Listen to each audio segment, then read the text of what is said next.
श्री गणेशाय नमः। सियावर रामचंद्राय नमः। ओम हनु हनुमतये नमः। श्री गुरुचरण कमलेभ्यो नमः। उमापति महादेवाय नमः। सीता जी के विवाह के लिए जनक महाराज जी ने जो प्रण रखा था, जिसे बंदी जनों ने सुनाया था, उसे सुनकर सप्तद्वीप के आए हुए भूपति प्रण पूरा करने के लिए बारी बारी आते हैं और एक दो नहीं बल्कि करोड़ों भांति से प्रयास करते हैं, किंतु भूत भावन भगवान शिव शंकर जी के उस धनुष को तिल भर भी हिला नहीं पाते हैं। तो उस पर 10,000 राजा एक साथ आते हैं, किंतु फिर भी टस से मस नहीं कर पाते। इस पर महाराज जनक जी बड़े व्याकुल होते हैं और उसी आकुलता में, उसी परिताप में जनक जी के मुख से जो वचन निकलता है कि अब जनिको माखय भट मानी, वीर विहीन महिमय जानी। तजहु आस निज निज गृह जाहू, लिखा न विधि बय देहि विबाहू। ये सारी आशा छोड़कर आप लोग अपने अपने घर जाओ। ब्रह्मा जी ने सीता जी का विवाह लिखा ही नहीं है, और यदि सीता जी के विवाह के लिए मैं अपने प्रण को छोड़ता हूं तो सुकृत जाई जव पनु परिहरऊं, कुंवरी कुआरी रहूं का करऊं। और यदि प्रण को छोड़ता हूं, उसे तोड़ता हूं, तो हमारे सारे पुण्य और सुकृत नष्ट होते हैं। तो इसलिए अब क्या करूं, कन्या कुंवारी ही रहे तो रहे। और यदि यह जानता कि पृथ्वी वीरों से शून्य है, कि जव जन त्यों बिनु भट भुवि भाई, तव पनु करी हो त्यों न साई। और यदि जानता कि पृथ्वी निर्वीर हो गई है, पृथ्वी पर वीर लोगों की शून्यता आ गई है, तो प्रण करके उपहास का पात्र तो न बनता। और जनक महाराज जी के आकुलता में, उनके परिताप में जो ये वचन निकलते हैं, उससे लक्ष्मण जी क्रोधित हो जाते हैं, तमतमा जाते हैं और कहते हैं कि रघुबंसिन महु जह को होई, तेहि समाज यस कहई न कोई। कि रघुवंशियों में कोई भी जहां होता है, उस समाज में ऐसे वचन कोई नहीं कहता। जैसा कि अनुचित वचन जनक महाराज ने कहा, और वो भी रघुकुल शिरोमणि प्रभु श्री राम जी की उपस्थिति को जानते हुए।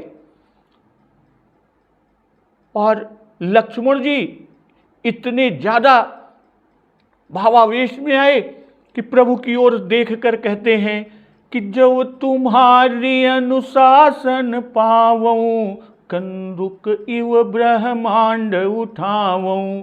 कि प्रभु यदि आपकी आज्ञा पा जाऊं तो मैं ब्रह्मांड को गेंद की तरह उठा लूं, जिस तरह बालक गेंद को लेके खेलते हैं। और इतना ही नहीं, काचे घट जिमि डारऊं फोरी, सकऊं मेरु मूलक जिमि तोरी। और इस ब्रह्मांड को कच्चे घड़े की तरह फोड़ डालूं। इतना ही नहीं, सुमेर पर्वत को मूली की तरह तोड़ सकता हूं। किंतु हे भगवान, तब प्रताप महिमा भगवाना, कि आपके प्रताप के बल से। तो इस तरह लक्ष्मण जी के जब क्रोध भरे वचन कि लखन सकोप बचन जे बोले, डगमगानी मही दिग्गज डोले। जो ही लक्ष्मण जी के ये क्रोध भरे वचन वसुधा वसुंधरा मां पृथ्वी सुनती हैं, तो यह सुनकर वह डगमगा उठती हैं और दिशाओं के हाथी कांपने लगते हैं। तो लक्ष्मण जी के वचन को सुनने के बाद प्रभु भक्तवत्सल श्री रामचंद्र जी लक्ष्मण जी को इशारे से बुलाकर अपने पास प्रेम सहित बैठाते हैं और उस अवसर पर विश्वामित्र जी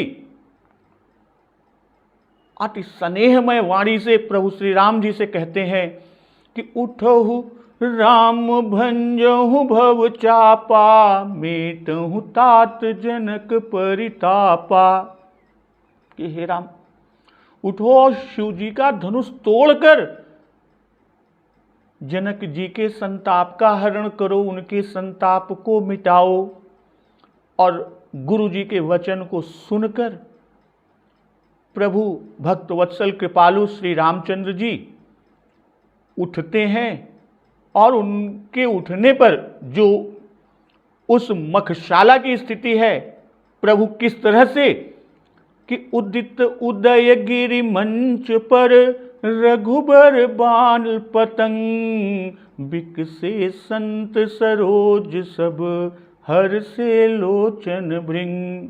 भाई मंच रूपी उदयाचल पर प्रभु श्री रघुनाथ जी रूपी बाल सूर्य के उदय होते ही सारे संत रूपी कमल खिल उठते हैं और जो नेत्र रूपी भंवरे हैं वह भंवरे हर्षित हो जाते हैं।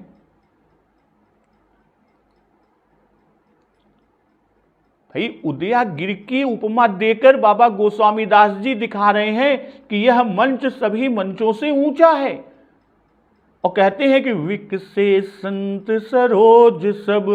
भाई सूर्य के स्नेही बहुत से वृक्ष और औषधियां हैं, पर संत को उनकी उपमा न देकर कमल की उपमा बाबा जी ने क्यों दी? क्योंकि कमल भगवान के अंगों के उपमान है और उत्तम है। और सूर्य के उदय से भ्रमर सुखी होते हैं। भाई सूर्योदय से भ्रमरों का सुख कि वे अपना भोग का विषय पा जाए, और इसी तरह नेत्र अपना विषय रूप का दर्शन पाकर सुखी हुए। तो आज का प्रसंग इसी के आगे से। श्री राम।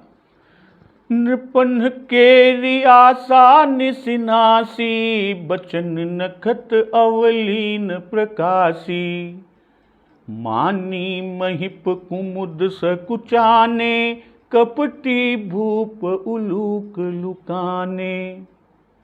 भय बिशोक कोक मुनि देवा, बरिसहि सुमन जना वही सेवा। भाई जो राजाओं की आशा रूपी रात्रि थी वो नष्ट हो गई और उनके जो वचन रूपी नक्षत्रों की पंक्तियां थी अब प्रकाश नहीं कर रही। कैसे? जैसे सूर्योदय से नक्षत्र समूह का प्रकाश जाता रहता है। भाई जैसे जैसे सूर्योदय यानी अरुणोदय से ही नक्षत्र समूह का प्रकाश कम होना शुरू हो जाता है और वे दिखाई नहीं पड़ते सूर्योदय पर, तो ठीक वैसे ही राजाओं का बोलना बंद हो गया, उनके बोल वचन बंद हो गए। अमानी महिप कुमुद सकुचाने, कपटी भूप उलूक लुकाने। और जो अभिमानी राजा रूपी कुमुद वो संकुचित हो गए और कपटी राजा रूपी जो उल्लू थे वो उल्लू छिप गए। अभय बिशोक कोक मुनि देवा, बरिसहि सुमन जना वही सेवा। तो मुनि और देवता रूपी चकवे शोक रहित तो हो गए और वे फूलों की वर्षा करके अपनी सेवा प्रकट कर रहे हैं। बाबा गोस्वामी दास जी ने लिखा है कि नृपन केरी आशा जिमिनासी, बचन नखत अवलीन प्रकाशी। भाई जब राजाओं से धनुष नहीं उठा तब वे सभी राजा आशा किए ये बैठे रहे कि हो सकता है कि जयमाल का स्वयंवर हो जाए, और उसी आशा को बाबा गोस्वामी दास जी रात्रि कह रहे हैं। नृपन केरी आशा निशिनासी। और रात्रि में नक्षत्र चमकते हैं कि वचन नक्षत्र यानी वचन रूपी जो नक्षत्र हैं अवलीन प्रकाशी। तो रात्रि में जो नक्षत्र चमकते हैं वैसे ही राजा लोग श्री जानकी जी की प्राप्ति की आशा में अपने वचनों के द्वारा अपना प्रकाश करते हैं, अपनी उपस्थिति दर्शा रहे हैं। और रात्रि के जाने पर नक्षत्र नहीं रह जाते। ठीक वैसे ही आशा के न रह जाने से राजाओं के वचन बंद हो गए। भाई जब तक सूर्योदय नहीं होता तब तक रात्रि नहीं आती। जैसा उल्लेख है कि राकापति खोडस उवहीं तारागण समुदाय सकल गिरिन दवलाइए बिनु रवि राति न जाई। तो इसी तरह बंदी वचन सुनकर यानी बंदियों के द्वारा भाटों के द्वारा वचन को सुनकर जब राजा धनुष तोड़ने के लिए गए और वह टस से मत्स भी धनुष नहीं हुआ तो सभी राजा अपना सा मुंह लेकर लौट आए। लेकिन तब उनके आशा बनी रही कि हो ही सकत है कि जनक जी के कहे पर पुनः जयमाल का स्वयंवर हो जाए। जबकि महाराज जनक जी ने यह भी कहा कि तजहु आस निज निज गृह जाहू। इतना कहो के बाद उनकर आशा ना आई गए और वही बैठा रहें, जमा रहें एकदम। और जब सूर्य सदृश प्रभु श्री राम जी का तेज के देखें तब सबका विश्वास हो गया कि प्रभु श्री राम जी धनुष को अवश्य तोड़ी हैं। काहे कि तेजस्वी पुरुष काऊ नाई कही सकत कि तेजवंत लघु गनियन रानी।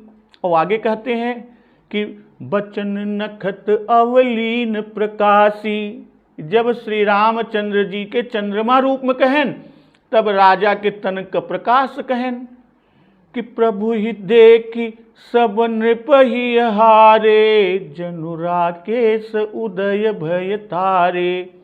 भाई चंद्रमा के साथ तारागण का कुछ तेज बना रहता है। और जब राम जी का सूर्य से रूपक बाबा गोस्वामी दास जी ने बांधा उससे किया तब तन के तेज के कौन कहें। भाई वचन रूपी नक्षत्र अस्त हो गए, हमारे तेज के को बोल भी ना सकते। और तन की जो दशा हुई वो आगे कह रहे हैं कि मानी महिप कुमुद सकुचाने कपटी भूप उलूक लुकाने। भाई जे के विषय में कहें कि भट्ट मानी अतिशय मन माखे, तो वे ही सब यहां पर मानी महीप हैं, अभिमानी राजा हैं। और रहे असुर छल छो निप वेखा, तो वे ही कपटी भूप हैं। जब प्रभु श्री राम जी को चंद्र रूप कहे तब समुद्र वहां कुमुद चकोर कोकुलूक आदि कुछ न कहें। भाई किसी का दुख और सुख न कहा, क्योंकि बाबा जी आगे सूर्य के रूपक करत रहें। और जब आगमन का अरुणोदय कहिंद है यहां है तो सूर्य के उदय तो कहिए के परे। भाई तो कहीं के परे। तो राजाओं के मन वचन और तन तीनों का हाल बाबा जी कह दें कि आशा निशिनासी, ये मन का हाल कहें। अब वचन नखत अवलीन प्रकाशी, ये वचन के हाल। अमानी महिप कुमुद सकुचाने कपटी भूप उलूक लुकाने, तन का हाल। तो प्रभु श्री रामानुरागी यानी प्रभु श्री राम के जो अनुरागी लोग श्री राम जी के तेज के देख के कमल की तरह विकसित हो गए। अजय राम विरोधी रहे प्रभु श्री राम के तेज देख कर कुमुदवत सकुचाई गए और उल्लू की तरह छिप गए। और जो मानी हैं वे अपने को इस तरह से दिखाए कि सकुचा। भाई मानी जो होते हैं वे अपने से बड़ों को देखकर सकुचा जाते हैं, इसी से मुनियों का सकुचाना कहा। और कपटी अपना कपट छिपाने के लिए छिप जाते हैं, इसी से कपटी राजाओं का छिपना कहा। भय बिशोक कोक मुनि देवा, बरिसहि सुमन जनावहि सेवा। तो भय बिशोक इसी समझ में आवत है कि श्री राम जी की कोमलता देखकर और धनुष की कठोरता समझकर सभी देवता और मुनियन का शोक हो ही रहा। वो सोचत रहन कि प्रभु श्री राम जी से कैसे धनुष टूटेगा। जैसे कि पहले उल्लेख रहा कि कह धनुकुल सहु चाहि कठोरा, कह श्यामल मृदुगात किशोरा। भाई माधुर्य में सभी के संदेह हो जाते। तो जब प्रभु का तेज देखा तब धनुष तोड़ने का विश्वास हुआ और सभी शोक रहित तो हो गए। अब बरिसहि सुमन जनावहि सेवा। भाई विशोक हुए इसलिए फूल बरसाने लगे, और यह समय भी फूल बरसाने का है, यह जानकर भी पुष्पों की वृष्टि उसकी वर्षा किए कि समय समय सुर बरसहि फूला। जब भी समय आता है वहां पर देवताओं के द्वारा पुष्प वर्षा होती है। और जब प्रभु श्री रामचंद्र जी सभा में आकर मंच पर बैठे तब फूल बरसाए थे कि देखहि सुर नभ चढ़े विमाना, बरसहि सुमन करहि कल गाना। और अब धनुष तोड़ने के लिए उठ रहे हैं, इससे अब भी फूल बरसा रहे हैं। जनावहि सेवा कि हम यह सेवा प्रभु आपकी कर रहे हैं, हम सभा के लिए फूल न बरसावत, इस सिर्फ आपकी सेवा में पुष्प वर्षा हो रही है। तो गुरुपद बंदी सहित अनुरागा, राम मुनिन सन आय सुमांगा।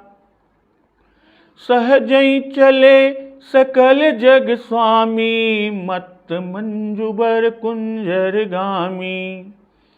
चलत राम सब पुर नर नारी, पुलक पूरी तन भय सुखारी। भाई प्रेम सहित श्री गुरु चरणों की वंदना करके प्रभु श्री रामचंद्र जी ने मुनियों से आज्ञा मांगी। और सहजई चले सकल जग स्वामी, भाई समस्त संसार के स्वामी और सुंदर श्रेष्ठ मतवाले हाथी की चाल वाले प्रभु श्री रामचंद्र जी स्वाभाविक ही चले। और चलत राम सब पुर नर नारी, पुलक पूरी तन भय सुखारी।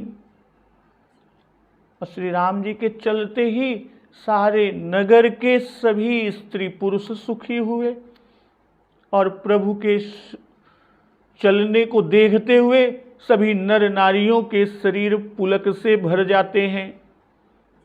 तो गुरुपद बंदी सहित अनुरागा, भाई गुरुपद वंदन में अनुराग होना आवश्यक है, और यदि गुरुपद वंदन में अनुराग नहीं है तो वह दोष है।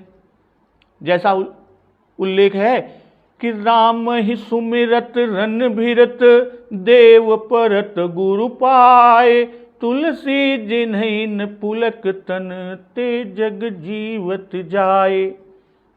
तो श्री राम जी ने गुरु की आज्ञा सुनकर उनको प्रणाम किया ही था, और अब पुनः गुरुपद वंदन करते हैं।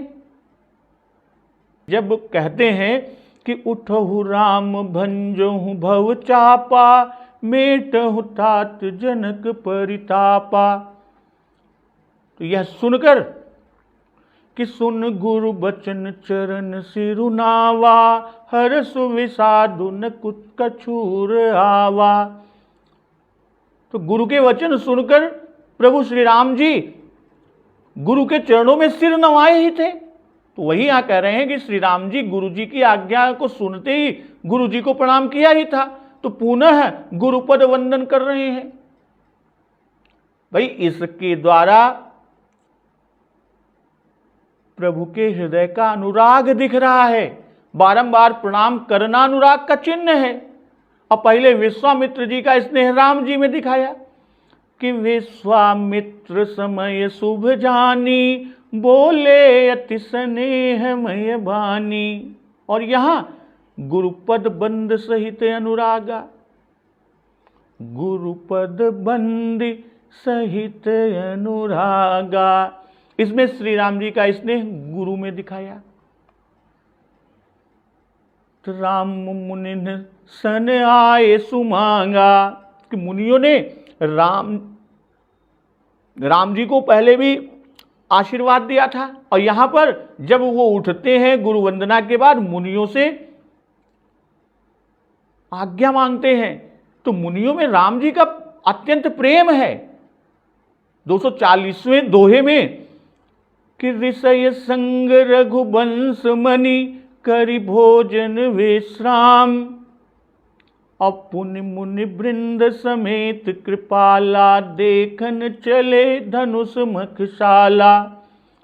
तो मुनियों के सम्मानार्थ और उनमें अपनी भक्ति को दिखाने के लिए भक्तवत्सल प्रभु श्री राम जी ने मुनियों से आज्ञा मांगी। भाई गुरु को प्रणाम किया, इससे गुरु के मान को रखे। अब मुनियों से आज्ञा मानकर, उनसे आज्ञा मांगकर मुनियों के मान को रखा। जो मुनि फूल बरसाते थे वे देवताओं के साथ के हैं, और प्रभु श्री राम जी जिनसे आज्ञा मांगा ये मुनि विश्वामित्र जी के साथ के हैं और साथ ही में हैं। इनका मखशाला में साथ आना कह चुके हैं कि पुनि मुनि वृंद समेत कृपाला, देखन चले धनुष मखशाला। भाई मखशाला को जब चले थे तब इन्हीं मुनियों ने आशीर्वाद भी दिया था कि हर से मुनि सब सुनि बर बानी, दीने असीस सब ही सुख मानी। भाई बड़ों से आज्ञा लेना नीति है, और भगवान नीति के बड़े पोषक हैं। और गुरु जी तो इस समय पिता के स्थान पर हैं, यानी पिता स्थानीय हैं। अब गुरु जी ने विवाह की आज्ञा दे दी। धनुष तोड़ना और विवाह एक बात थी, पर वह विवाह बिना धनुष तोड़े संभव नहीं था, इसलिए तोड़ने की आज्ञा दी। पर तोड़ने के पहले जिसका धनुष है उसकी अनुमति लेना परम आवश्यक है। भैया जे के धनुषा ई धनुष आटे जेकर, यानी भूत भावन भगवान शिव शंकर जी का धनुष है, तो उनसे भी अनुमति लेना परम आवश्यक है। इसलिए ब्रह्मकुल रूपी भूत भावन शिव शंकर जी से अनुमति चाहिए। जैसे गुरु जी ने फूल लाने की आज्ञा दे दी, फिर भी माली से पूछकर तब फुलवारी से तोड़े थे। तो सहज चले सकल जग स्वामी, मत मंजुबर कुंजर गामी। पहले कहा कि ठाढ़े भय उठ सहज सुभाए, और यहां कहते हैं सहज चले सकल जग स्वामी। भाई जैसे सहज स्वभाव से उठे वैसे ही सहज स्वभाव से चले। क्यों? क्योंकि प्रभु सकल जग स्वामी हैं। भाई जगत और उसके सारे पदार्थ प्रभु ही के तो हैं, तब किस वस्तु के लिए प्रभु शीघ्रता करें? भाई जो जैसा बड़ा होता है वैसा ही गंभीर भी होता है। और राजा लोग अपने अपने राज्य के स्वामी हैं, खंडित हैं, इसी से वे परिकर बांध उठे अकुलाई। और प्रभु सकल ब्रह्मांड के स्वामी हैं, इनमें भारी गंभीरता है, इससे ये गज की चाल चलते हैं और जवान सिंह के समान खड़े होते हैं। मत मंजुबर कुंजर गामी, और सहज ही चले कहकर उसके स्वरूप को दिखाया बाबा जी ने कि मंजू बर कहकर काम रूपी गज को दर्शाया। चाल बिलोक काम गज लाजही। भाई सारे राजा खंड मंडलेश्वर हैं और जीव हैं, इससे अकुला उठे थे, अब परिकर बांध कर उठे थे। अब प्रभु श्री राम जी ब्रह्मांड नायक हैं तो ये क्यों घबराते? और हाथी की चाल गंभीर और धीर होती है, मानो वह पृथ्वी को दबाता जा रहा है। तो यहां मत गज की उपमा दी, क्योंकि अभी आगे बाबा गोस्वामी तुलसीदास जी कमल नाल की तरह धनुष का तोड़ना कहेंगे। जैसे मतवाला हाथी सर में प्रवेश करके कमल की डंडी को तोड़ फेंके, वैसे ही प्रभु श्री राम जी ने धनुष को तोड़कर पृथ्वी पर फेंक दिया। और यह बात जनकपुर के दूतों ने चक्रवर्ती महाराज दशरथ जी से कही है कि तहां राम रघुवंश मणि सुनिय महामहिपाल, भंजऊ चाप प्रयास बिनु जिम गज पंकज नाल। पूर्वासी पहले स्वरूप की सुंदरता को देखकर सुखी हुए थे कि देख लोग सब भय सुखारे, एकटक लोचन चलत न तारे। और अब चाल की सुंदरता को देखकर सुखी हुए कि चलत राम सब पुर नर नारी, कि छोटे बड़े सभी श्री रामचंद्र जी के अनुरागी हैं। कि रंग भूमि आए दो भाई, अस सुधि सब पुर बासिन पाई। चले सकल गृह काज बिसारी, बाल जुआन जरठ नर नारी। भाई यही सब मन में सुखी हुए और तन से पुलकित, अर्थात भीतर बाहर सभी प्रेम से परिपूर्ण हो गए, आनंदित हो गए। बाबा गोस्वामी तुलसीदास जी अपनी शैली के अनुसार इस परिस्थिति यानी घटना परिवर्तन का प्रभाव सभी पर दिखा रहे हैं। पहले आम जनमानस यानी जनकपुर के वासियों पर प्रभाव दिखाया, कितना प्रेम, कितना आत्मसमर्पण और साथ ही साथ आशा से कितनी पुलकावली है। और अब कि बंदी पितर सुर सुकृत संहारे, जव कछु पुण्य प्रभाव हमारे। तव शिव धनु मृणाल की नाई, तोरहु राम गणेश गोसाई। भाई पितर, बंद पितर, फिर सुर। तो पितर किसे कहते हैं? मरे हुए पुरखे जिनके नाम पर श्राद्ध व जलदान दिया जाता है, यानी वह मृत पुरुष जिसका प्रेतत्व छूट चुका हो। तो पितरों और देवताओं की वंदना करके और सभी अपने अपने पुण्यों का स्मरण करते हैं। और कहते हैं कि यदि हमारे पुण्यों का कुछ भी प्रभाव, शक्ति, सामर्थ्य हो, जव कछु पुण्य प्रभाव हमारे, तो क्या हो? तव शिव धनु मृणाल की नाई, तोरहु राम गणेश गोसाई। तो हे गणेश गोसाई, प्रभु भक्तवत्सल श्री रामचंद्र जी इस शिव जी के धनुष को कमल दंड के समान यानी कमल दंड सरीखा तोड़ डालें। तो बंदी पितर सुर सुकृत संभारे, भाई प्रणाम कर मन ही मन स्मरण करके कहते हैं। कौन? सभी। कि हे देव, हे पितर, प्रभु श्री राम जी भी, कि हमने जो आज तक आपकी सेवा की उसे सफल कीजिए। सुकृत संहारे यानी सुकृतों का स्मरण किया कि हमने अमुक यज्ञ किया, अमुक दान किया, अमुक व्रत किया, और देव पितर मनाए। और सुकृत संहारे कि देवताओं और पितरों की कृपा से और पुण्य के प्रभाव से मनोरथ पूरे होते हैं। पितर जल्दी प्रसन्न होते हैं, शीघ्र ही। इसलिए पहले पितरों की वंदना की और कहते हैं जव कछु, कि पुण्य का प्रभाव जान नहीं सकते, क्योंकि कर्म की गति गूढ़ है, उसका जानना कठिन है। गहना कर्मणो गति गीता में उल्लेख है। और कठिन कर्म गति जान विधाता। भाई श्री लक्ष्मण जी के मुख से अभी सुन चुके हैं कि मैं इस धनुष को कमलनाल की तरह चढ़ा दूं। कमलनाल जिमि चाप चढ़ाऊं, लखन जी के वचन। और श्री राम जी धनुष को कमल नाल की तरह तोड़ डालें। तोड़हु राम गणेश गोसाई। भाई पूजा या किसी पुण्य कर्म धर्म के आदि में पहले सबसे गणेश जी का पूजन होता है। गणपति जी प्रथम पूज्य हैं और वे सब धर्मों के साक्षी हैं गणेश जी। इसी से सुकृतों के स्मरण में गणेश जी से प्रार्थना करते हैं कि गोसाई, और दूसरी तरफ यह कहते हैं गणेश गोसाई। तो गोसाई का भाव कि मन आदि जितनी भी हमारी इंद्रियां हैं उन सब के स्वामी गणेश जी महाराज हैं। तो आप ही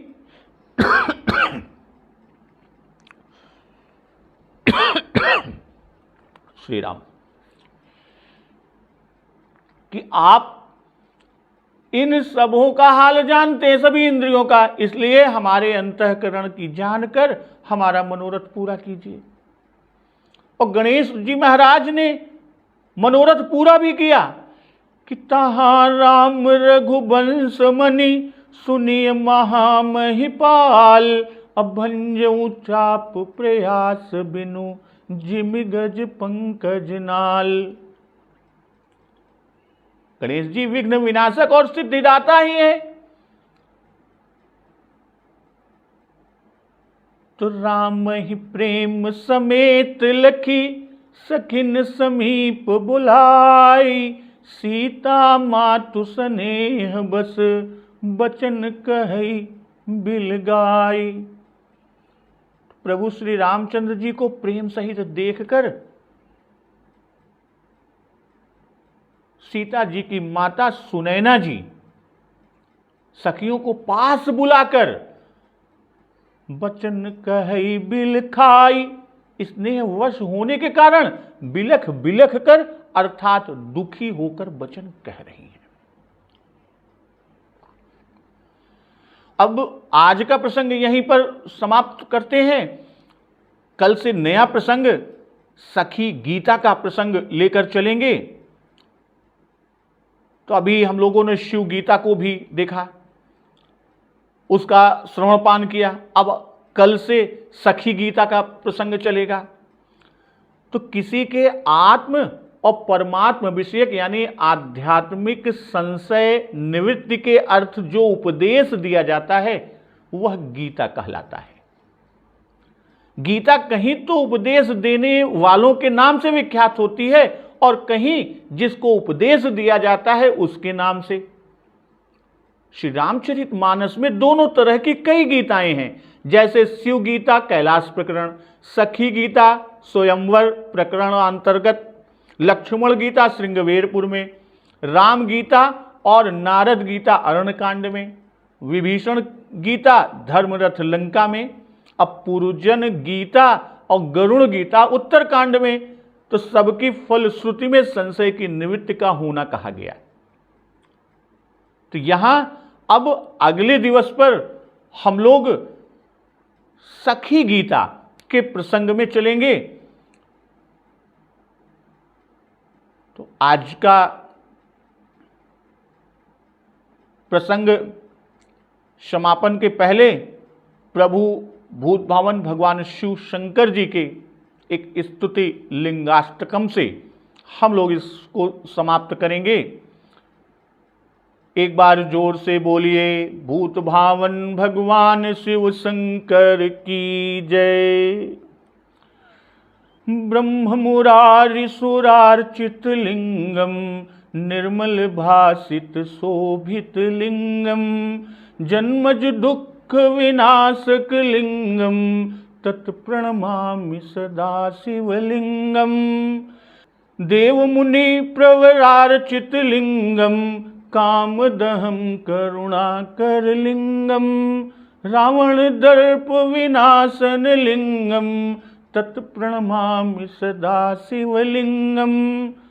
सर्व सुगंधि सुलेपित लिंगम बुद्धि विवर्धन कारण लिंगम सिद्ध सुरासुर वंदित लिंगम तत्प्रणमामि सदा शिवलिंगम।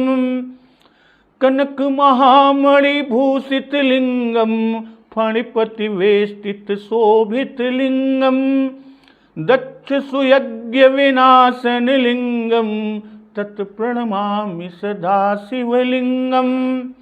कुंकुम चंदन लेपित लिंगम पंकजहार सुशोभित लिंगम।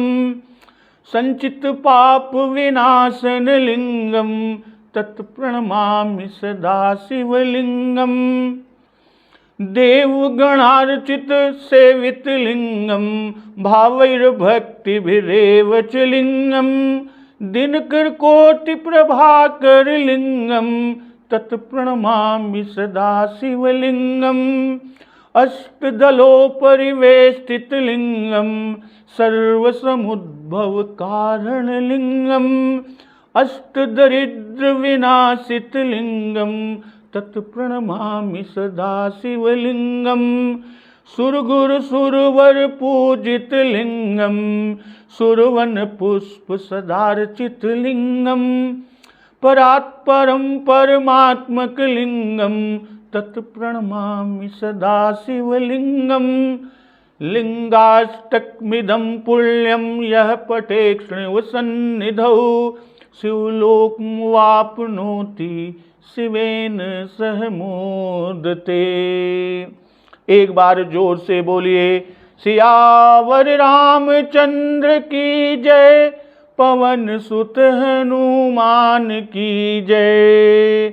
जगत जननी माँ जगदम्बा की जय। गुरुदेव भगवान की जय। उमापति महादेव की जय। जय श्री राम।